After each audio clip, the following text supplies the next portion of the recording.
hello everyone, and welcome to today's Spaces from Openkids Africa.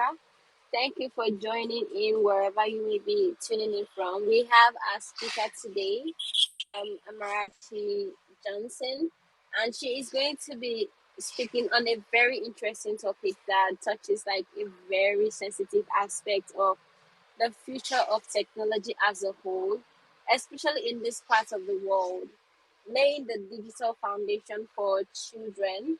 And I'm so happy that we have Amarachi here today because she's going to be speaking from experience, and we're going to be hearing her own experiences as well from getting into the technology space and all of that. Thank you so much for joining in. Hi, Amarachi. Hello. Hi, Anita. I believe Anita is behind Open Kids. Yes, thank you so Yes. much, and Thank you great to as well. have you. Thank you. Hey, Regina. Okay, while we wait for other persons to join in, this is going to be completely recorded, right? So I'm guessing when we share this, other persons who are unable to also join us today can like catch up on the recordings because we're already 5 minutes in, and I think there's a lot to discuss about. I'm eager to get in.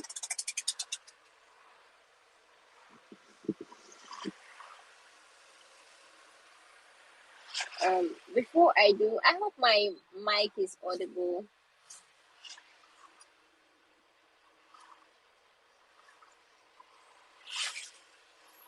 Okay. All right. My co-speaker just joined in as well. Hi and welcome, Adebola. Great to have you here as well.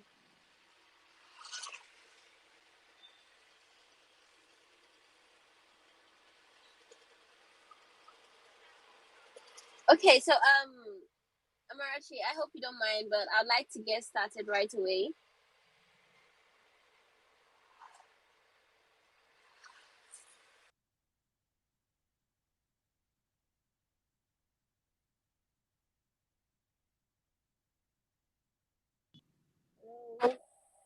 Can you hear me, Amarachi?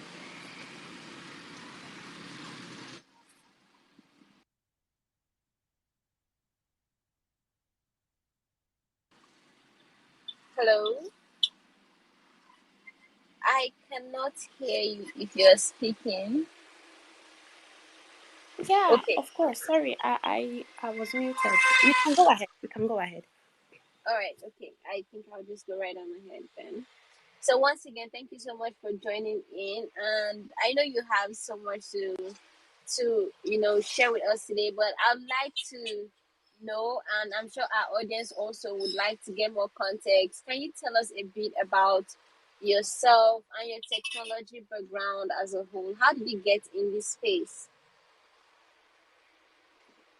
Okay, thank you, Regina. So I guess this is a two-in-one question about me as an introduction and a little bit about my technology background, right? Yes.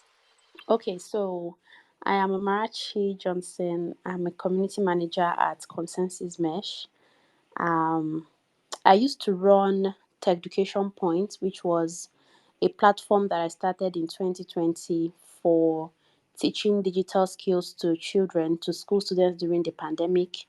And I organized online classes to keep them meaningfully engaged as we were all at home as a result of the coronavirus. So yeah, that's I had to mention that, being that we are currently going to be discussing something that relates with children and digital tech. And I just wanted to point out that experience that I have teaching children how to code and everything about digital literacy. My background in technology, I have a computer science degree from Michael Okpara University of Agriculture, and I wouldn't say that this degree that I had a lot of knowledge of what I was getting into. I just studied computer science because I loved mathematics, and when my dad mentioned computer science as a possible career pathway, he told me that the world is moving digital, like computer science is going to be the next big deal. and that as a computer science graduate, I could do anything. I could be a lecturer, I could work in any organization I wanted, So it sounded good to me. So, and since from asking a few questions, I realized that there were a lot of mathematics involved as well. I just figured maybe I should just go ahead to study this, because if I didn't study it, then I would have studied mathematics. So, on getting to the uni, of course, graduating in 2018, with good results, first class. But then I realized that there was a knowledge gap between what I had learned in school and what I really needed to survive out there. Yes, my father had mentioned that computer science graduates can work anywhere, but then I didn't even know what skill I had at that point to even work in those places that he had mentioned. I didn't have those skills. So after my youth service, I joined a tech hub in Aba, Innovation Growth Hub, as a front end web developer intern. And that is basically how I got into tech. And then eventually in 2021, I pivoted to becoming a community manager full time. So this is basically a summary, because I don't want to delve into like all the nitty gritties of the various things that happened between the 2018 when I picked up front end development to 2021 when I became a community manager. There were like so many stories in between, a lot of things that happened, but I don't think they are relevant to this conversation. So I'm just like sharing a summary. That is an interesting background. And something that I picked up is that your dad actually saw the vision of what technology would be today. I think it's great to have parents or any guardian at all that has an idea of what the future, at least possibility, you know. And it's great that you had your dad to actually tell you, okay, you should do this particular thing. Because now I'm wondering, what would have what would you have done differently if probably you didn't become science? I don't know. I just had that Yeah, I already question. mentioned I would have studied mathematics because I loved maths. That is pretty interesting, and Yeah. I'm happy that you shared that. Thank you so much for that. Yeah. So based on like the experience you've shared so far, at what age exactly did you get access to learn more and also start using technology as a whole? Okay, the very first time I came in contact, this one is contact, is not usage. I did not use technology very early. The very first time I had a contact with a computer system was in my primary four. So my teacher had asked us to come with her to the computer laboratory. My school had a computer lab that we never ever got into. Like, I don't know, it was mostly for fancy or whatever. So on that certain day, we were invited into the computer lab to type our names. That was just all, only your name. So we got into the lab. I typed my name, the 8 letters or so of my name, Amarachi. And that was the first time I was seeing a computer. I didn't know what it was for. I didn't know like any other thing that can be done with it. I didn't have access to maybe iPads or whatever the kids of these days are private to have way earlier. I didn't have any of that. So the next time that I was able to start actually using a computer was when I was done with secondary school. So when my dad had already, talked to me about studying computer science, he felt like since I was going to be studying this, how about he enrolled me for a computer training where I would learn the basics of computer appreciation, learn how to type, learn Microsoft Word, Excel, PowerPoint, CorelDRAW, all those basic usage that was very relevant then. So I enrolled in one of those institutes, and I learned how to do all of that in 6 months before I got into the university. So that was my first time. I think I was 16 at that point. It was my first time. Then if you're not there, but I didn't have a computer at all these times. I didn't have a computer, no iPad. I got my first computer in my final year in the university. And then I was about 20 years old.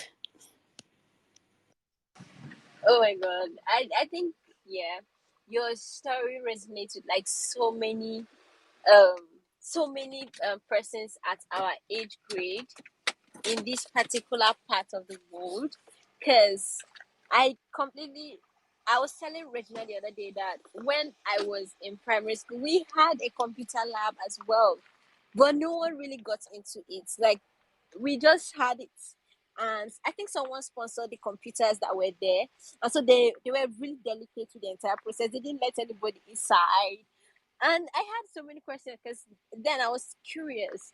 But like, that's pretty interesting, and the fact that you had to wait until like 20 to start using it, it's really really insane. Thank you so much for sharing that. Thank you. All right, so talking about our discussion today, right? We really want to get to understand what exactly is involved when we talk about laying the digital foundation for children, and talking based on your experience, my experience, and I'm sure other persons too can resonate with this.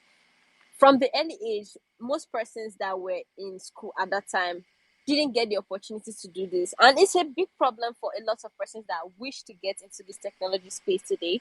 And so, can you break down what exactly is meant by, like, what do we mean when we talk about laying a digital foundation for children, especially in today's world?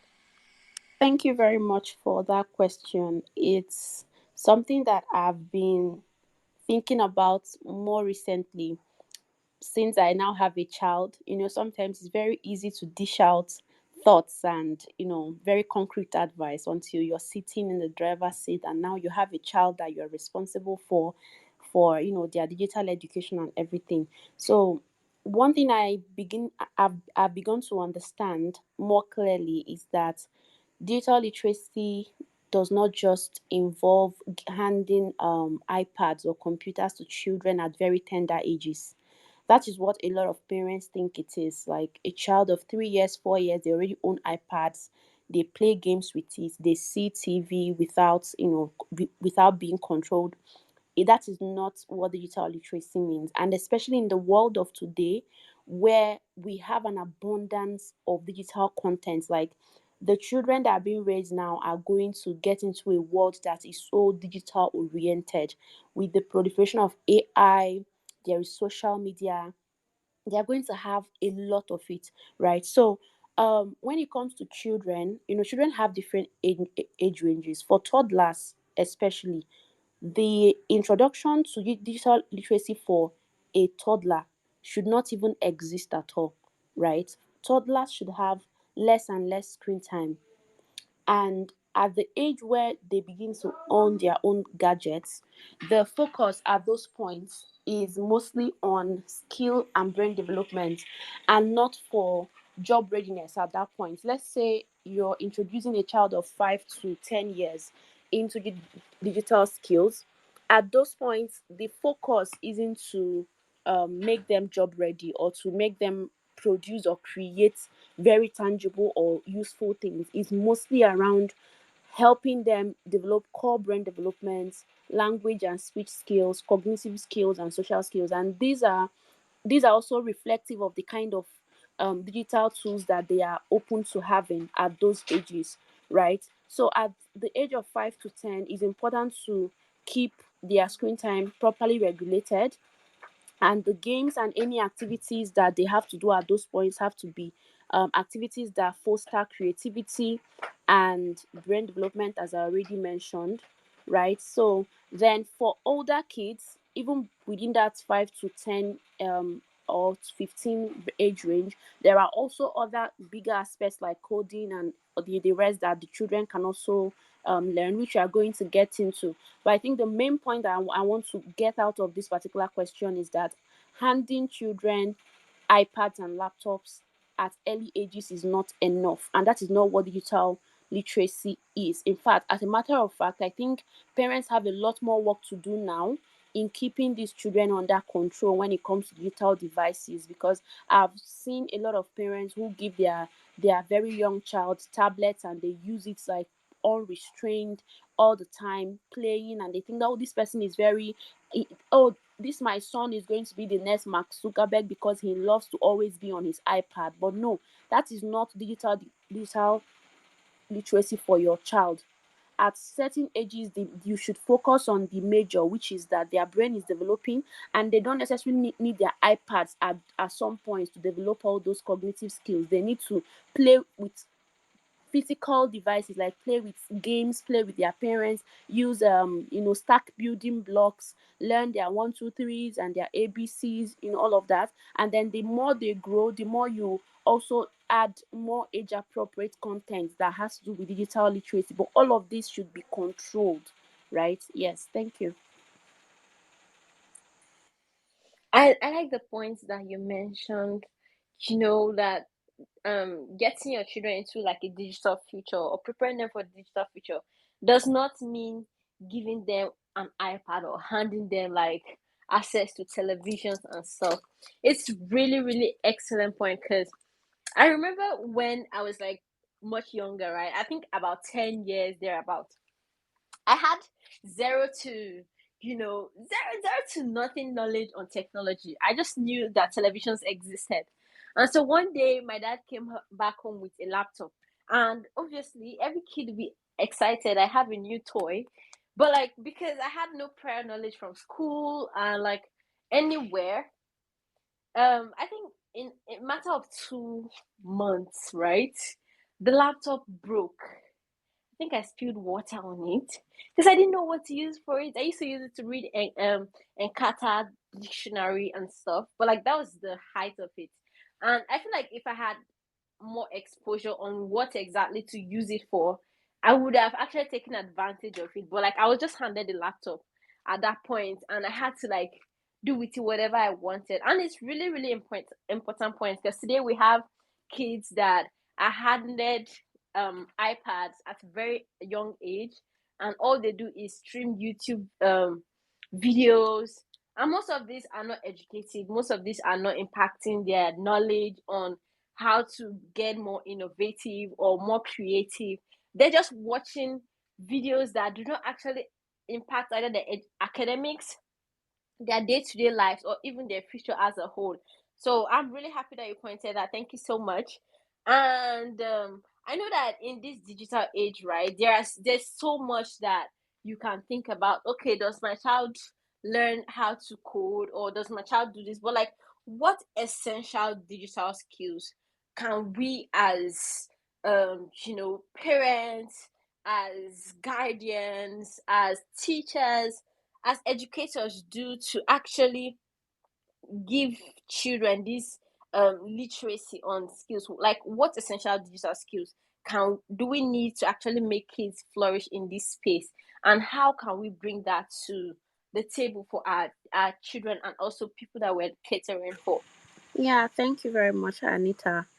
Thank you for that question, because since we've already touched on, what laying a digital foundation for children are, and I remember that I mentioned that certain age range can actually start learning about tech, right? So when I ran education points, I focused mostly on coding, teaching children about coding. But if I were to run something like that again, I won't only focus on coding, because the world has gone way more digital, and teaching children just coding and allowing them to use the computer without adding other aspects of learning will do them more harm than good. So some of the things I think are essential. Coding is like something almost everybody knows. Everybody knows that it's important for children to learn how to code, not just because they are going to be the Mark Zuckerberg of tomorrow, which many parents really want their kids to be, but because it just enhances their creativity. It's going to enhance their problem solving skills. They will learn how to make and break things, right? Which is one of the things coding makes you to do. Like, you're very critical in thinking. When you're building something and it's not working, you try to debug, you try to find what the problem is, you try to fix it. So, as I said, tech for children is not about them becoming computer scientists tomorrow. A parent needs to have a goal. Why are my children going to be learning about tech? Yes, they are going to be using it. Maybe tomorrow they can also be the Mark Zuckerberg, but most of the time there are other core skills they are going to be gaining, like problem solving skills and creativity, as I mentioned. So that is one, coding. And when it comes to coding, of course, there are age appropriate coding languages, like for children between 5 to 8, they can learn something like Scratch programming, or they can use App Inventor or code.org to start their learning. Then older children like 8, 9, 10, 11 can learn HTML or Python or JavaScript. Even the older ages, like within 12 to 16, can also learn the more tough programming languages, tough in quotes. It might be easy for some people. So that is for coding. Then the next thing that children need to learn is the use of digital media. So they can learn how to create videos. This is for older ages as well, not for the very uh, young ones. They can also learn how about online safety and cyber laws. This is very important, since the children are going to be using tech whether we like it or not. Like at some point they are going to start using tech, especially when they get to the teenage age. It's important to teach them about how to be safe online, how to protect their passwords, how to deal with cyberbullying, and also not to even bully other people. Teach them about like communication online. Some of these children get very weird DMs that they may not even talk to anyone about. They need to learn how to handle such things. So mostly everything about online safety and cyber laws, more like the laws guiding social media, like defamation. We see what happened with Nathaniel Bassey and the people that carried the unverified information from him, and how they got sued. Some children have no idea that people can actually get sued for things like this. Teach them about digital footprints, leaving digital footprints online. And then the next thing that children need to learn as well is how to make research. In this age of I think this is also going to be very important to teach children, because I don't see ChatGPT or Gemini as the absolute research tools. It will only encourage um laziness. When we were younger, I remember that for certain classes we were not even allowed to use calculator. Until I got to SS1, I was not allowed to use a calculator. Why? They wanted us to use our brain first.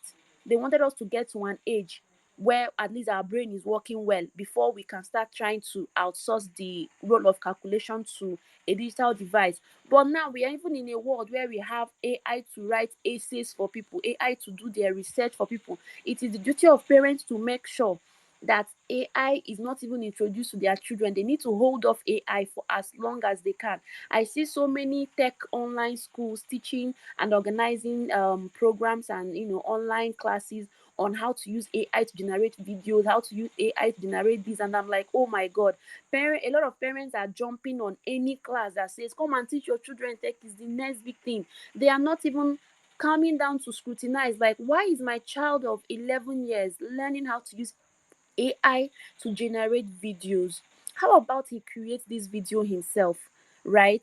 How about, it's true that, yeah, it's good to work smart. It's very good to work smart, but exercise a child's brain should be exercised first before they start trying to use digital tools to make their work easier. Because at the end of the day, when a child starts using all these AI tools, it only encourages them to be lazy. They won't be productive. The creativity in them starts dying and becoming lazy. So it's important to teach children the proper way of researching, of finding information online, because looking for information is not the problem. People used to have encyclopedia prior to Google. So it's perfectly okay for a child to search and ask questions, but they should do it themselves. Go on Google, learn how to ask questions, ask people online, ask people offline, instead of relying on AI tools. And then finally, that I'll be mentioning on this call is, your basic use of computer appreciation, like how to create folders, how to boot a computer. Nowadays, some children know how to turn on, in quotes, a computer. They don't know that the term is booting. So it's not good to like jump all these foundations and just move to coding directly. Let a child know what it means to boot a computer system, to create a folder, to duplicate a folder, to copy and paste, all those basic computer appreciation, how to use word processing, how to use Excel, and all of those. So I think these four things that I already mentioned: digital media and its use, coding, research, and word processing and computer appreciation, can be a very good start. Any child that is able to cover all of this before they even get into maybe university. I believe they are like very good to go in digital education. Yeah, thank you. Excellent. Like I have just been nodding my head since you've been pointing out this, because like I completely resonate with all of this. Today we see so many kids, right? And once you bring up topic of technology, they're quick to go to AI tools that can easily solve the problem for them. And it's really troubling. It's really troubling because it makes me wonder if at this age you're already dependent on assistive tools, what are you using the rest of your brain's capacity for? Because like at the early stages you have the potential to think as vast and think as wide as. That's the stage where we teach our children to be creative, to learn how to manipulate these AI tools and not depend on them, right? But like most of our schools and are skipping that part of it, not to even think about the dangers that most children are like exposed to in the technology space. You'll see children being like victims of online predators and stuff. They're not familiar with it, and they don't know how to share this with their families. But because they don't have the right exposure or knowledge on these things, they're not educated about it. They fall victim for a lot of things, right? And I think all these things I mentioned, right, are like touching areas that technology is being seen as a problem today, and it could all be solved if we actually do more education than just giving out systems and dishing out softwares and stuff. So thank you so much for also discussing that. And I know that yes, there is so much responsibility, but who exactly should we hold accountable, right? Who is ultimately responsible for ensuring that our children actually have a strong digital foundation? Is it the government? Is it the school? Is it the parents? Is it the person that creates this software? Should they actually create accommodation for children? Who exactly is responsible, and who should we hold accountable for all of this? I think the question is basically like it's very easy for anyone to answer like yes, it's everybody's responsibility, both the government, the schools, the families, the organizations producing software. Government in the sense that it is the responsibility of government to create better policies, but policies that reflect in our school curriculums. When I worked at a hub in Aba, we were pitching to a couple of schools to um, add digital literacy to their curriculum, where my team would come to their school, teach them about tech. But this is like one school out of how many? So imagine if the government makes it like a regular thing that every school is encouraged, like right there in the curriculum somewhere it is added, where students use tech or they learn certain technical stuff, they learn about online safety, they learn about coding, they have assignments that involve them to do research, right? So this is where the government comes in. The government also regulates policies surrounding media as well, holding up stronger policies around cyberbullying and not just letting anybody go scot-free, because the children are using these platforms, and it's important that their data and everything about them is protected. Then it's also the responsibility of government to provide and equip schools, right? The school I attended had the computer lab. Where I first saw a computer was a private schools, but it was a private school, and I believe the school Anita mentioned might also be a private school.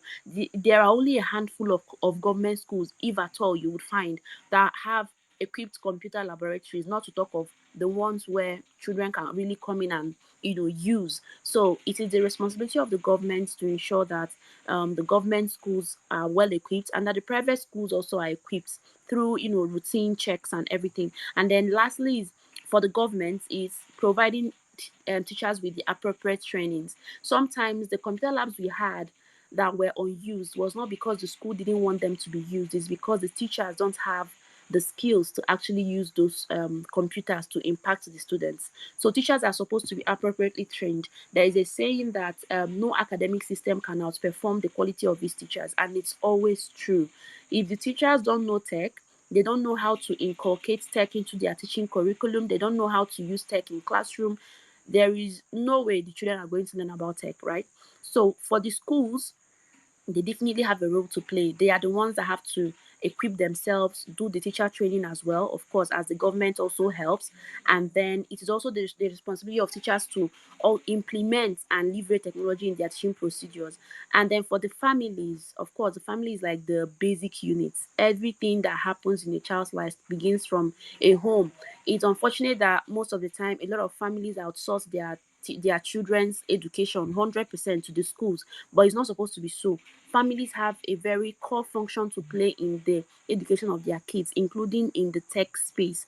So it is the family's responsibility to teach their children, to encourage them, like my father did, encouraged me in the career path that I had to pursue. It is the family's responsibility to monitor and, put appropriate control measures to ensure that their children don't even abuse the technological tools that they have. For instance, some homes have desktops that they have somewhere in their house. It is the role of the family parents to monitor the use, of those devices, ensuring that even if your child has an iPad, they don't go to bed with it. You have parental control in place. Your child is not creating any social media accounts that they are not supposed to. You create anything they need to have by yourself. Monitor their use of these tools because they are still young. And in as much as we might think that they know it because they speak better English than we did during our time, they really don't know so much, right? They can be victims of cyberbullying and all those bad stuff that happen online. So parents should not just hand them, digital media and assume that the school is doing a good job already. So why worry? No, it's a hands down approach, like hands-on approach to ensuring that their children are well protected and their children are also encouraged to use technology in a good way. Thank you.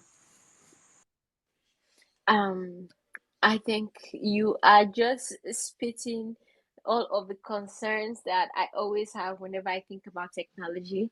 Because, yes, from the government's perspective, right, I always wonder at what point our educational curriculum can actually meet up to the pace at which technology is advancing to. Because our children are learning a lot of things on the media, but the schools are not reflecting some of these things that we're learning or even educating on areas that we can accommodate these things, and it becomes a problem. And talking about the teachers not being even aware or knowledgeable on this thing, it is a big problem. Now why I'm saying this is we had like a computer room filled with about 20 to 30 computers for the entire duration that I was in my secondary school, right? And there was just one person that was in charge of that room. The person had zero idea on how to actually use the computers themselves. And so whenever we had like the course for computer science, we would just read our textbooks and like live with the imagination of how computers work, and we never really implemented it. And so like it was a struggle. And I feel like that is a point, like the pivotal point where we can actually make an impact in the lives of so many kids. And coming back to the home and like our families, it's a really big problem because not knowing how to regulate the access that your kids have to social media endangers them in so many ways.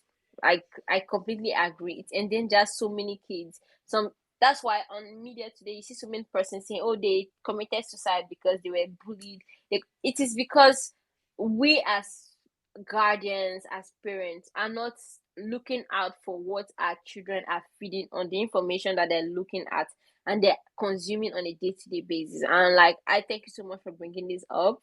These are like really sensitive topics that you're pointing out, and I'm really glad we're having this conversation today.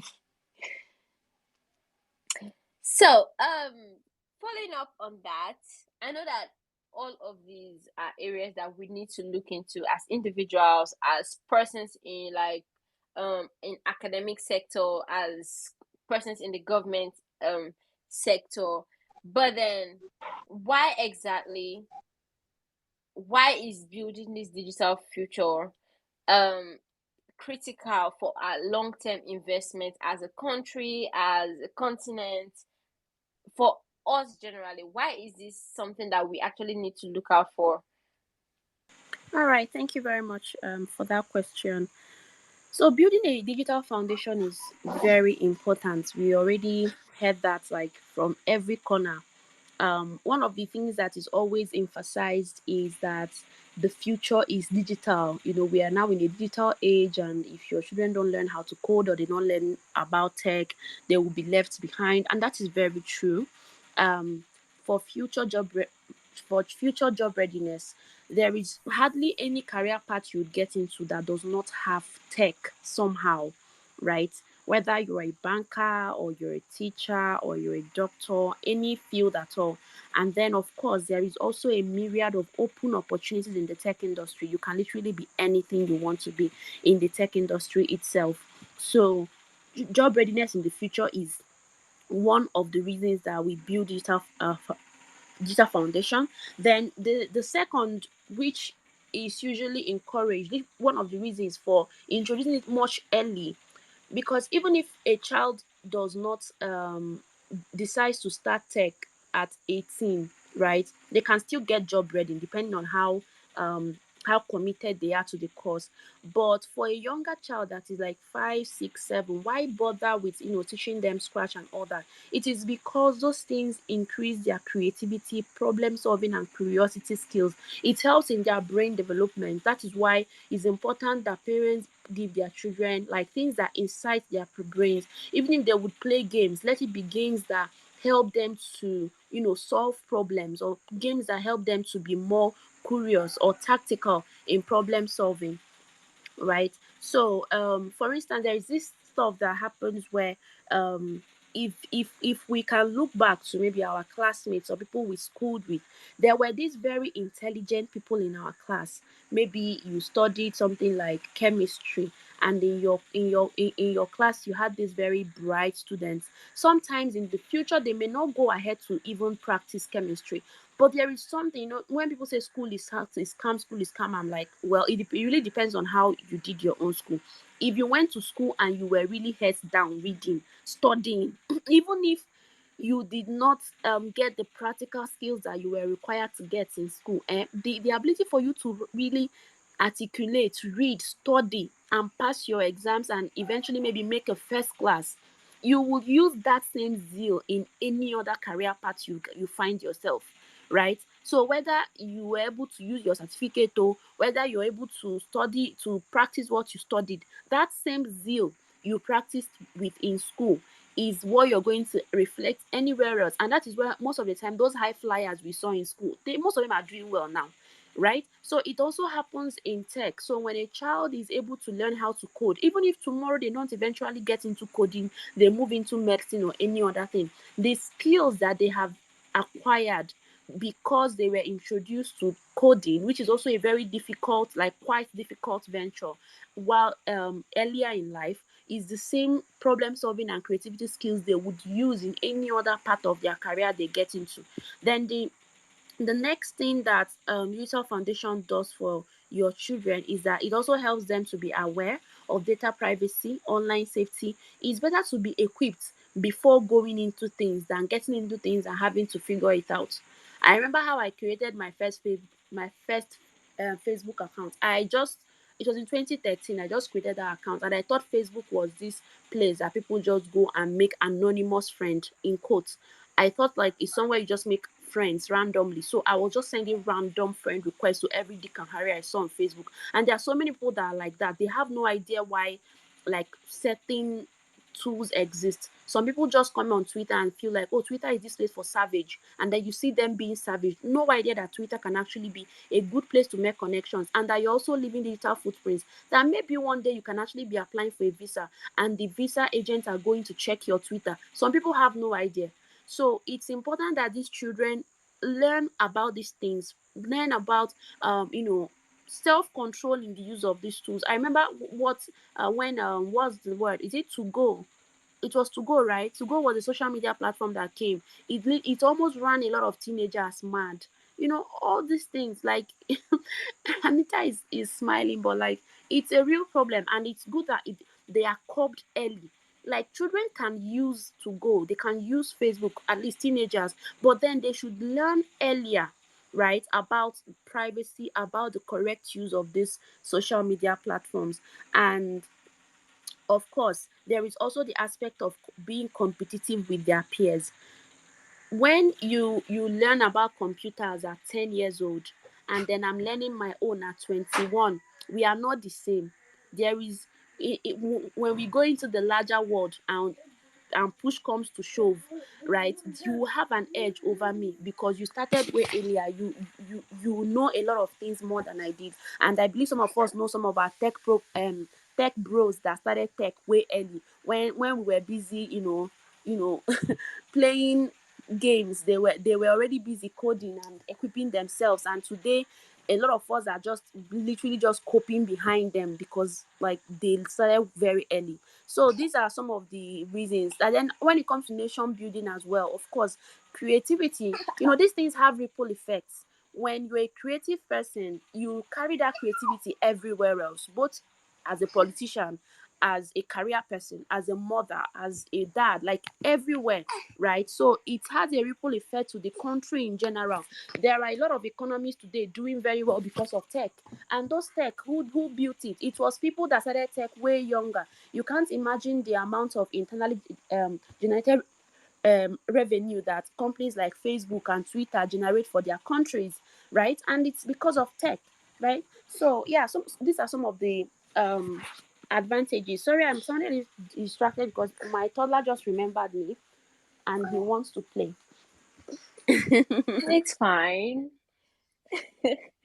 Thank you so much, Amarachi. Yes, I completely can resonate with this because I think in the past 3 to 4 years, there has been like a vast influx of individuals, both young and old, that want to break into tech. And I feel like if we had tackled this issue of introducing the idea of this entire technology right at early ages, or like way back in academics, it would have helped a lot of persons. It would have helped so many persons today that are struggling to actually break in at older age. And which is one of the reasons why when my younger sister at 9, that was when I started learning how to code, she was really intrigued about it. And I didn't want to be that person that shuts the door for another person, because I could imagine what I had felt like when I had no idea of what tech was, but then I had a system right in front of me and then it got bad. Like till today I feel the guilt, because I feel like if I had started then, I would have been farther in my career than I am currently, right? And so immediately I saw the enthusiasm in her wanting to learn and get involved in technology as a whole. I immediately plugged her up, gave her the courses, gave her a device that she can get engaged in. And today she talks about things that I don't even know about, and I'm like, oh, that's a thing, right? And it's really funny because like this is someone I mentored, and today she's talking about things that even me I don't know about. It just shows that if we actually create opportunity, access, and the avenue, so many kids have the intellectual ability to create wonders. But because they don't have this opportunity, they don't have this access, it hinders all of these things that as a country, as a nation, as the world could benefit, because of that inability to assess these things. So like I completely agree with like what you're saying. Thank you so much for sharing that. And yes, I know that there is so much. It's not a one-way journey, right? There is like an influx of this need and demand for tech right now, but then there's so many obstacles as well. So like, what are some of the challenges that you foresee that could be hindering the like expansion of these things, especially to children, right? Because these are the persons we are looking at. What are the biggest challenges that are hindering the introduction of technology to these children, and especially in this part of the world? All right, thank you, Anita. Um, from my personal experience, for instance, one of the first um, challenge that I had getting into tech was um, finances. I mentioned that I had my first computer when I was 20 in my final year. So imagine a final year computer science student just getting a laptop. that means that from my year 1 to year 3, what was I doing? Like, what was I doing? So I was mostly writing my codes on paper, right? So this is one of the things that affects people, and that's why I'm really happy when I see some organizations like Edu Stipend, Chicode Africa, giving out laptops. I know how important it is. I also remember that laptop I got when it got bad, in 20, I think it was 2019, and how much I struggled before I could get another. So some people give up when it comes to tech because of lack of tools. So when it comes to children, some families are unable to provide things like data. Data is very expensive. Some families can't provide data, they can't provide laptops or iPads, they can't provide desktop computers, like anything at all for their children, and it's a big challenge. Another challenge is awareness. This one now is one of the top problems that we have. As I said, now for my case, I was privileged to have a dad who, even though he was not very very learned, my dad stopped at secondary school, but because of association, he was able to know that computer science is a thing when I didn't even know that computer science is something I can study in school, right? So a lot of people have no idea about computer science or about tech, or the fact that you can actually have a career in tech. When you're on Twitter and it's like everybody is very knowledgeable, it makes you sometimes forget about the people in the grassroots. That's why they always say sometimes just go outside and touch grass, because when you know something and it's common knowledge to you, you might think that is common knowledge to any other person. You might think, people should know that computer science tech is like a big deal. No, a lot of people have no idea that there is any importance attached to teaching their children about tech. So that's why I also love when organizations like Open Kids Africa go to schools, talking to these students about the prospects in tech, the prospects in open source. And there are also other organizations that talk to parents, about the importance of teaching their children tech, the importance of screen time regulation, parental control, and all of that. So many people have no idea. So that awareness part is a challenge. Then there is also the demographic factors like gender. Um, I know a lot of people are already doing a good job at bringing girls into tech, but there are still families, there are still societies where, if at all there is a possibility of anybody doing anything tech, it would be the boys and not the girls, right? It's still a thing, but it boils down to the kind of games a lot of families even buy for their daughters. So a lot of families might prefer to buy a water game for the daughter with teddy bears, and then maybe a laptop for the boy, because they think like, oh, most of the time boys are the ones that have this they want to create. But I think because girls are a different breed, so the fact that you may not see your baby girl playing some kind of play does not mean that they lack it in them to create, right? When you give them the right tools, watch them, they will do it, right? Just that they sometimes baby girls might need a little bit of more encouragement, more ginger to do certain things. So gender is also a factor. And another obstacle is overindulgence. Social media is good, but I think if you allow social media, it will even inhibit you doing the main tech thing that you want to do. For instance, if you got into tech, sometimes I usually feel a little bit bad for students of this age, especially the students that have already gotten immersed in social media. I used to think like, if social media was very prevalent when I was in the university and I had access to data, I had a good phone, I had internet connectivity, and I was active on social media, I don't think I would have made that first class. Because for you to make a first class, there is a level of attention that you need, right? But now, a lot of students, a lot of children this age have to deal with, excessive social media usage, and then the need to also be productive and do actual tech stuff. It's even a habit for some people, a habit that they are even trying to break free from, like an addiction. Social media addiction is a thing. So in a bid to be tech savvy, you might end up being just a social media junkie, like someone that loves social media so much, and it's a problem. Then I've already mentioned this before. I think it also falls into the financial aspect, but there are also locations that don't even have electricity and don't have internet. Electricity can make you lose your appetite for tech completely, because, like, how do you even cope? I remember in 2020 during the pandemic, I had to leave my home, like where my parents were based, because that place you can stay 1 week and only have 2 hours of electricity. I had to leave, call my sister who lived in Umuahia, which was a city, and I begged her, please, I need to come to your house and stay during this pandemic period since schools have shut down and asked us to leave. I need to come because if I am in this our side, I will not be able to do anything. And I'm very grateful that they allowed me to come to their place. I spent the entire pandemic period, I think 9 months, in Umuahia with my sister. So imagine if I didn't have that option of moving away from my parents' location where there was no electricity. How would I have done all the things that I did in 2020, which eventually became very pivotal in where my tech journey eventually landed? Right, so it's a problem, lack of electricity and lack of internet. And then there are also pre-existing teaching beliefs around the value of tech, which is also a problem. I think this can also be grouped under awareness. Some people have this pre-existing beliefs that they don't want to let go of, like the kind of people that should do tech, or what is the appropriate age to start tech.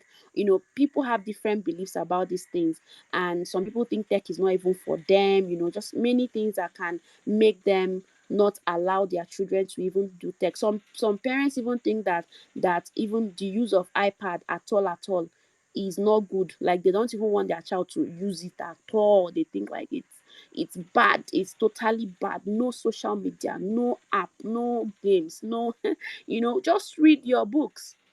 So you have to read from morning to night.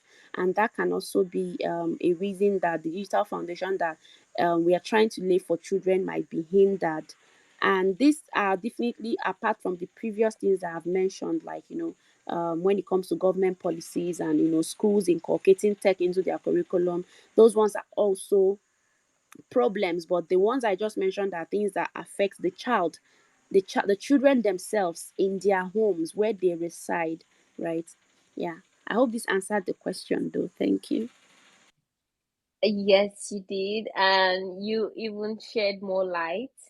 Cause like I'm not even lying when I say that things like access to the resources, having someone to actually sponsor you on the interest, and then when you have a sponsor, access to good internet, light, all of these things do play a huge role.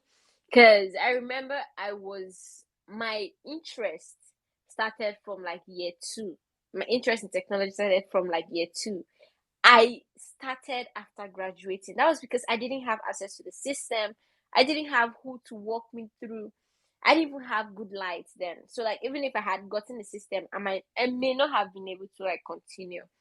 And this goes to like the stories to every single person that I've come in contact with. Oh, I want to learn tech today, but I don't have data to continue watching YouTube videos. Oh, I want to learn tech today, but I do not have who will mentor me and who points me on the necessary resources. Like so many things that we see, some are as social, economical, some are based on like our background, some are based on even people around us. I remember when I finally graduated and I told myself that yes, I want to finally do this thing because my sister gave me her system, right? We had an uncle who came and said, as a lady, you're not supposed to leave your career to go and learn another thing. So now that was like the problem why I should not learn tech. It was because I was a lady, right? And it was a battle because I had to be stubborn in order to do what I wanted at that point because I felt like I was of age to make the choice. But there are so many kids that do not have that choice.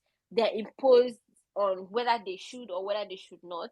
And at the end of the day, they miss out on things that they could actually become as a result of gender stereotypes, financial problems, resources, social, economical background, so many other factors that play in. And I'm so happy that we're bringing this to light through this discussion.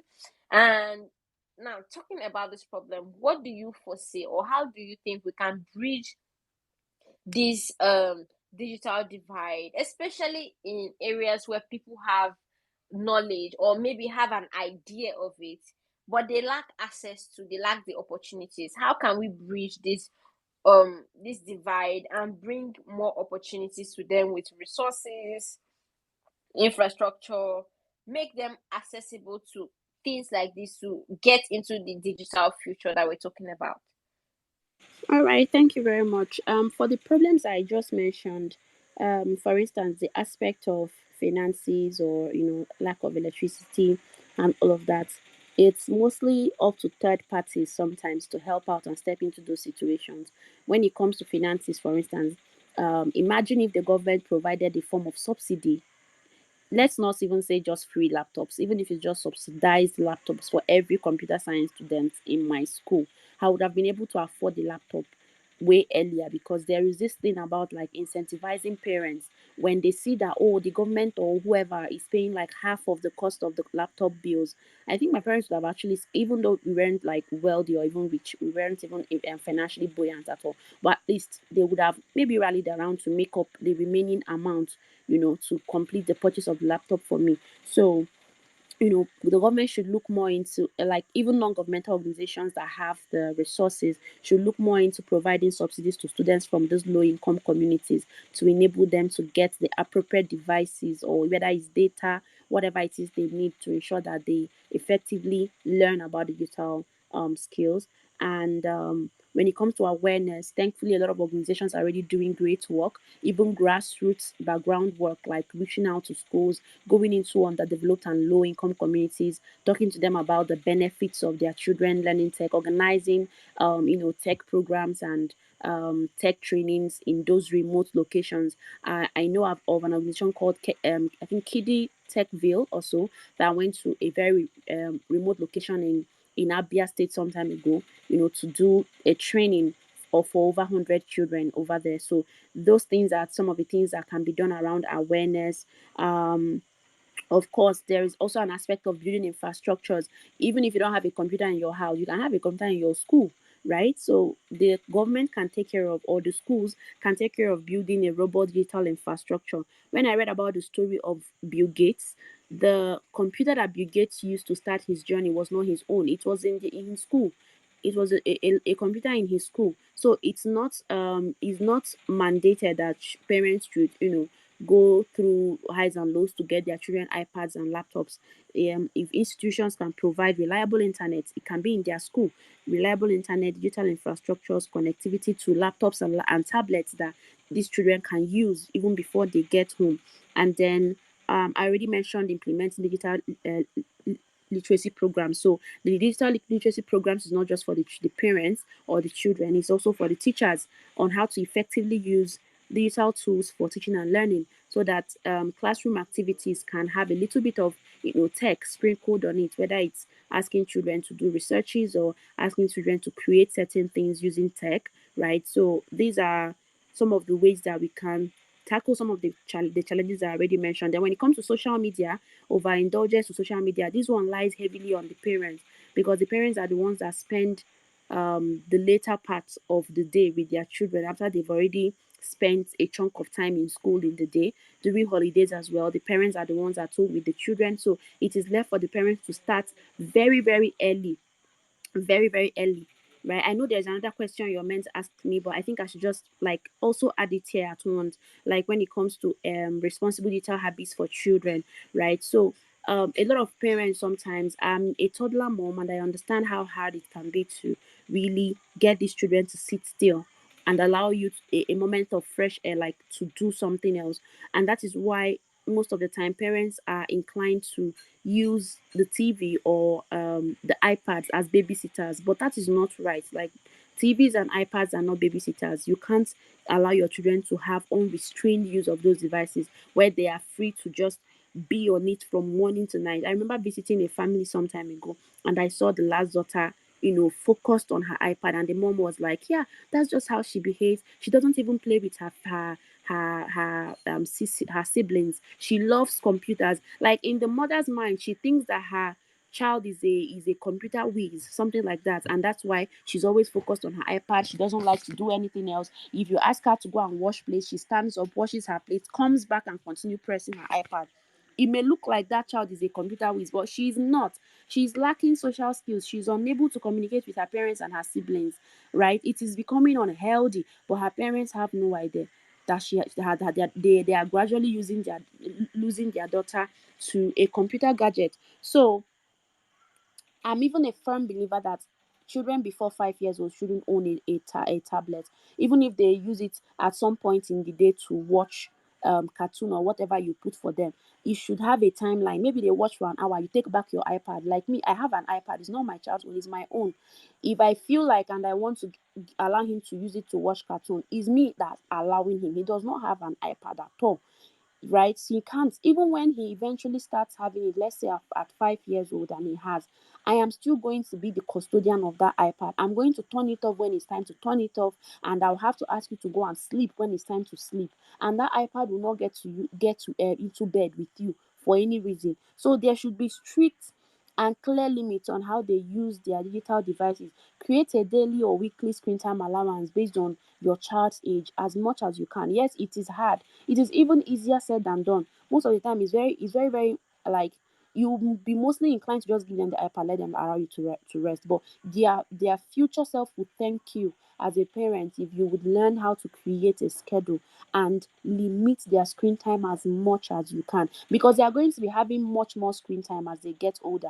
A lot of adults today are struggling so much with screen time. A lot of people can't, like, the first thing they check is their phone when they wake up in the morning, and it is the last thing they do before they sleep. A lot of adults are not even happy with the consumption rates that they have when it comes to screen time. So imagine allowing a child who does not even know better to have an unrestrained use of digital devices. You're just setting up that child for a lot of issues in the future. So overindulgence is not good, so it has to be curbed at a very early stage. So these are some of the practical ways that you can overcome some of the obstacles I already mentioned before. And I also answered the next question you're going to ask. So I don't know how you figured how Yes. you managed that. Yeah. Okay, that is brilliant. Thank you so much. I think there's so much to unpack from all that you're sharing, right?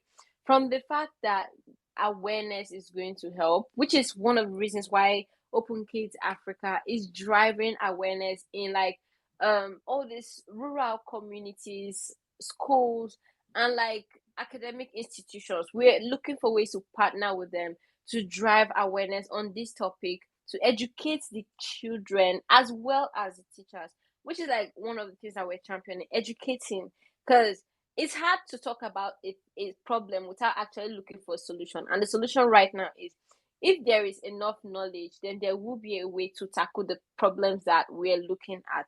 So, like, we're looking for ways to educate, drive awareness, collaborate, even for parents as well. Make them see that, yes, bringing your children to learn about technology is great, but there are ways that you can maximize the potential to focus on their future, and not just giving them tablets, giving them phones and access to all of this. As someone whose younger siblings got introduced to technology at a very young age, I had to deal with managing my social media and also managing her social medias as well. Now I had to, like, get access to all of the passwords, read her emails from time to time, read the DM she's getting from Twitter, block so many persons. And these are things that, as a guardian, you're supposed to do. Learn how to regulate the devices that your children hold, because there are predators on these softwares that you don't even know about. You might be thinking, oh, your child is doing the best, but they might even be getting introduced to the worst. Earlier, you talked about the days of to go, and I know that most of the things that I experienced then were not even things I was supposed to be exposed to at the age, right? But because I didn't get anyone to regulate it, I didn't get knowledge on this. No one was able to, like, point me to the goods and bads. I got exposed to some of these things, and I know that it's the same thing for so many persons. And today we have the opportunity to do better as parents, as guardians, as persons in institutions, that we can actually instate some of these best practices. So thank you so much, Amarachi, for joining us today, and I'm really happy we had this discussion. In case you come across this recording and you're listening to it, thank you so much for also playing. And if you want to find out more, we have more spaces coming up in the next in the coming days and weeks. So you can also stay tuned and follow up on the conversations. We're trying to get more discussions on this, create more awareness on these particular topics, because I know that so many persons have questions. And so you can also look forward to our upcoming spaces as well. If you want to find out more about what we're doing, check out our websites on Openkids Africa. You'll find out all of the awesome things we're doing, all of the schools we have reached out to, and so much more. So thank you so much, Amarachi. Thank you, Regina, and thank you for every single person that tuned in today. And I think that is the end of this session for today.